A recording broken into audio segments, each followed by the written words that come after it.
কোনো চেঞ্জ হয় না। আর তাকদীরু লা ইয়ারুদ, তাকদীরের কোনো চেঞ্জ হয়? মহাবিশ্ব সৃষ্টির 50,000 বছর আগে আমাদের তাকদীর লিখে রেখেছে কে? এই তাকদীরের কোনো চেঞ্জ নাই। এজন্য আমরা বলি খাইরিহি ওয়াল কদর খাইরিহি ওয়া শাররিহি মিনাল্লাহি তাআলা। এই তাকদীরের ভালো হোক চাই মন্দ হোক সব লিখে রেখেছে কে? এটার কোনো চেঞ্জ নাই, এটার কোনো সাধারণত রদবদল নাই, এটার কোনো পরিবর্তন নাই। আত-তাকদীরু লা ইয়ারুদ্দু ইল্লা বিদ-দুআ। আল্লাহর হাবিব বললেন মানুষের তাকদীরের কোনো পরিবর্তন হয় না, চেঞ্জ হয় না।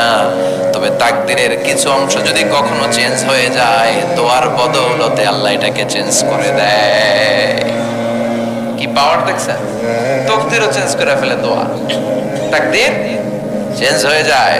আমরা প্রায় শুনি মুমূর্ষু রোগী, ক্যান্সারে আক্রান্ত, বাংলাদেশের সবচেয়ে বড় ডাক্তার ঘোষণা দিয়েছে বাঁচবে না, বেশি বাঁচলে 3 মাস। কয় মাস? এরপরেও দেখা গেছে উনি 10 বছর বেঁচে ছিল। এরকম নজির এদেশে আছে না নাই? কিভাবে বাঁচলো?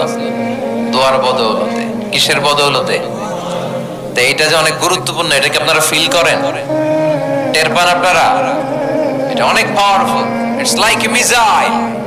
যুদ্ধে যেমনি সেনাবাহিনীরা মিসাইল হামলা করে, মিসাইল হামলা করলে যেমনি মিসাইল লক্ষ্যবস্তুতে যে ভেদ করে, দোয়ার মতো দোয়া করতে জানলে দোয়াটাও লক্ষ্যবস্তু যে স্পর্শ করে। সুবহানাল্লাহ পড়বেন না? আর-দুআউ সিলাহুল মুমিন, দোয়া হচ্ছে মুমিনের অস্ত্র। শুধু AK-47, মেশিন গান, চাইনিজ কুড়াল এগুলো আমাদের অস্ত্র না মিয়া।